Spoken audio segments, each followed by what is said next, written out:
Saudara, bulan September ini pemerintah menargetkan pemindahan ASN ke ibu kota Nusantara. Mulai dari skema pemindahan hingga insentif sedang dimatangkan kajiannya.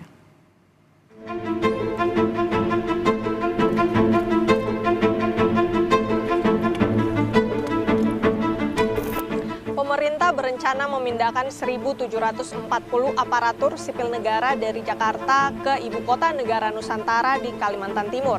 Angka ini juga sudah mempertimbangkan ketersediaan hunian, yang dimana juga kabarnya menjadi salah satu insentif yang akan diberikan kepada ASN yang dimutasi ke IKN.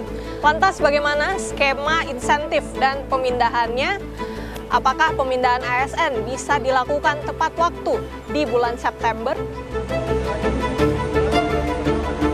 Kementerian Pendayagunaan Aparatur Negara dan Reformasi Birokrasi sedang mengatur strategi untuk memindahkan ribuan ASN dari 38 kementerian ke Ibu Kota Nusantara.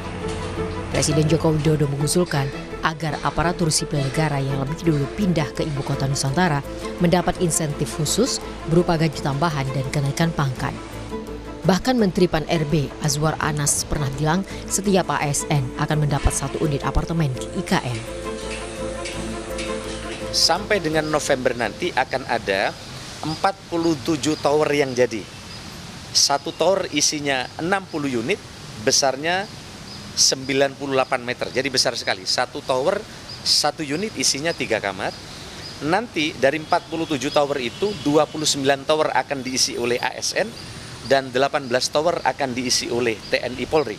Nah, tadi Pak Presiden telah memutuskan khusus untuk eselon 1 akan dihuni sendiri, terutama mereka yang sudah berkeluarga. Dan yang berikutnya bagi mereka yang belum berkeluarga, maka 1 tower, 1 unit itu terdiri 3 kamar cukup besar akan diisi oleh 3 ASN. Menyambut kedatangan ASN di bulan September, Satgas Pelaksanaan Pembangunan IKN Kementerian PUPR menyebut ada 12 dari 47 apartemen yang sudah siap dihuni. Pembangunan kantor Kemenko dan rumah tapak menteri pun tengah dibangun. Selain infrastruktur dasar, fasilitas kesehatan, pendidikan, dan pusat perbelanjaan juga menjadi prioritas pada pembangunan IKN. Tadi saya sebutkan untuk apartemen ASN itu ada 47 ya. Nah, sementara digunakan dulu untuk para petugas upacara nih bulan Agustus. Nah, nanti baru September akan digunakan oleh untuk para ASN ya, Pak, bertahap ya datangnya.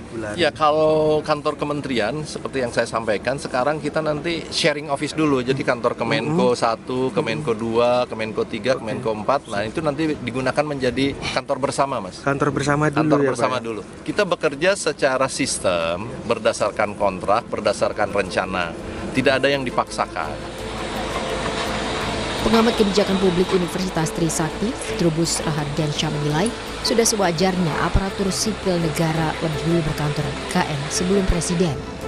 Apabila pelayanan publik di IKN sudah dikelola dengan baik, barulah presiden bisa berkantor di sana. Trubus juga menyoroti rencana pemberian insentif kepada ASN yang diharapkan tidak melebihi anggaran pembangunan IKN. Jadi menurut saya sebenarnya tidak perlu ada iming-iming seperti itu, tetapi bagaimana meyakinkan ASN agar bisa beraktivitas di sana dengan kelengkapan yang ada aja sebenarnya penting itu, Mbak. Artinya infrastruktur pendukungnya, entah itu sekolah, entah itu rumah sakit, entah itu tempat bermain, rekreasi dan sebagainya, itu yang paling mendesak mendesak untuk disiapkan. Tetapi kalau saya lihat ini semua memang kalau misalnya dengan iming-iming dan semuanya itu malah nanti ujung-ujungnya akan memberatkan APBN juga, Mbak, kalau misalnya nggak terwujud kan gitu. Jadi jangan sampai malah itu menimbulkan kegaduhan, menimbulkan konflik banyak kepentingan dan banyak hal kecemburuan sosial juga bagi ini, Mbak, bagi ASN-ASN yang lain. Sudah menjadi kewajiban ASN mengikut arahan pemerintah untuk siap ditempatkan dimanapun tak terkecuali di IKN. Tapi pemerintah wajib menjamin ketersediaan fasilitas dasar untuk menunjang kehidupan ASN pionir, mereka yang pertama kali pindah ke IKN. Memindahkan pemerintahan bukan hanya memindahkan pekerjanya, tetapi bagaimana memastikan mulusnya transisi dari Jakarta ke Nusantara agar mereka dapat memberikan pelayanan yang terbaik bagi publik.